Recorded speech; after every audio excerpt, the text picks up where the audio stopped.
A group of nurses, there they are, stood behind a very big banner. They're challenging the NHS trust they work for over its trans colleague, allowing a trans colleague to use the female changing rooms at work. Their Employment Tribunal started today. That's in Newcastle. Peter Lane was sitting in for us. Peter, nice to speak to you. This has been described as a really sensitive case. What did you hear today?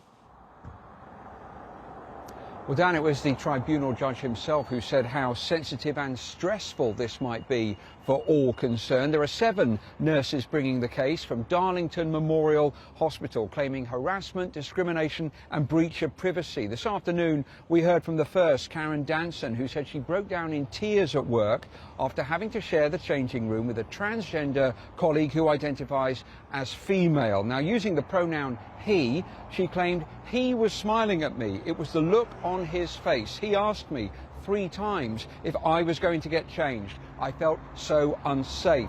Asked if she was making it up. She replied, I'm 100%, I've got no reason to lie. Now, it's been a 2-year road to get from the original complaints to this key day. And earlier, I spoke to one of the legal advisors for the nurses. These nurses are absolutely wonderful. They're determined, they're resilient. But today, there's quite a high level of anxiety. I mean, to go into a courtroom is not an easy thing.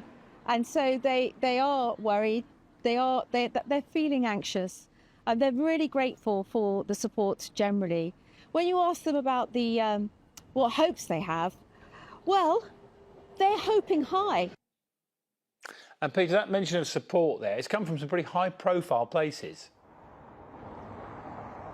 Yeah, what happens here won't be for government to decide. That's for the local employment panel. But just before becoming health secretary at the election, Wes Streeting tweeted, I support the nurses, and I'm horrified that they've had to take legal action.